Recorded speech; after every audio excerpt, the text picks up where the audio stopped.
दिल्ली के हरियाणा भवन में हुई हरियाणा भाजपा कोर ग्रुप की बैठक में लगभग 1 दर्जन विषयों पर 1.5 घंटे तक मंथन चला। मुख्यमंत्री नायब सिंह सैनी, प्रदेश अध्यक्ष मोहन लाल बड़ौली, प्रदेश प्रभारी डॉक्टर सतीश पूनिया, केंद्रीय मंत्री मनोहर लाल सहित तमाम दिग्गज नेताओं ने बिंदुवार हर मुद्दे को बैठक में रखा और गहनता से उस पर चर्चा की। इस बैठक में वर्तमान में चल रहे 7 कार्यक्रमों की समीक्षा भी की गई। बैठक में 3 नगर निगमों के चुनाव, हरियाणा के आगामी बजट, हरियाणा के राजनीतिक हालातों के साथ साथ कार्यकारी राष्ट्रीय अध्यक्ष के हरियाणा दौरे को लेकर भी विस्तार से बातचीत की। बैठक के बाद प्रदेश अध्यक्ष मोहन लाल बड़ौली ने बताया कि शनिवार सुबह 11 बजे शुरू हुई इस बैठक में सबसे पहले 12 जनवरी को कार्यकारी राष्ट्रीय अध्यक्ष नितिन नबीन के गुरुग्राम प्रवास की तैयारियों की रूपरेखा तैयार की गई। इसके बाद हरियाणा में आगामी नगर निगम निकाय चुनाव पर चर्चा की गई और इस पर कमेटी बनाने की बात हुई।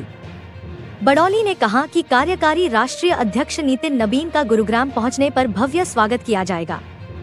उन्होंने कहा कि कोर ग्रुप की बैठक में अंबाला, सोनीपत और पंचकूला में होने वाले नगर निकाय चुनाव को लेकर भी सभी नेताओं ने चर्चा की है।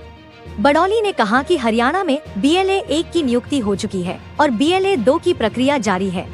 उन्होंने कहा कि मुख्यमंत्री नायब सिंह सैनी विजन 2047 को ध्यान में रखते हुए बजट पूर्व चर्चा विभिन्न वर्गों में जाकर की है।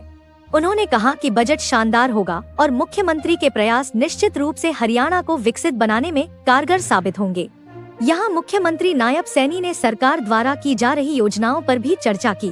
कोर ग्रुप के सभी सदस्यों ने मुख्यमंत्री के कार्यों की प्रशंसा की और आगामी कार्य योजनाओं को तैयार करने के लिए सुझाव दिए। सभी नेताओं ने संगठनात्मक विषयों और सरकार की चल रही योजनाओं व आगामी योजनाओं पर अपने विचार और सुझाव रखे। बैठक हुई है और इसमें हमारे राष्ट्रीय अध्यक्ष नितिन नवीन जी 12 जनवरी को युवा दिवस, उस पर एक भव्य प्रोग्राम गुरुग्राम में होगा, उसकी पूरी तैयारियों की चर्चा इसमें हुई है। और श्रद्धेय पूर्व प्रधानमंत्री भारत रत्न अटल बिहारी वाजपेयी जी का जो शताब्दी वर्ष रहा है और पूरे वर्ष भर जो शताब्दी वर्ष के कार्यक्रम रहेंगे उन पर विस्तार से चर्चा हुई है। और आत्मनिर्भर भारत किस प्रकार से, और बहुत सारे प्रोग्राम पार्टी के चले हैं, आत्मनिर्भर भारत बने।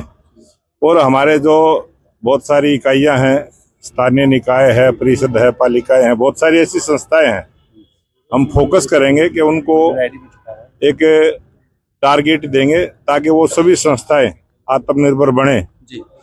और जिस प्रकार से GST में बदलाव हुआ है उसका लाभ पूरे देश को मिला है, उस पर चर्चा हुई है। और जो पूरे देश में SIR की प्रक्रिया चली है और ये हरियाणा प्रदेश में भी चलेगी, उससे पहले ही भारतीय जनता पार्टी BLA 2 की नियुक्ति करते हुए अपने बनेगी और हम उस कमेटी के माध्यम से नाम लेंगे। और पूरी तैयारी के साथ जब भी 2026 में निकाय के चुनाव होंगे उसमें पार्टी की भागीदारी रहेगी।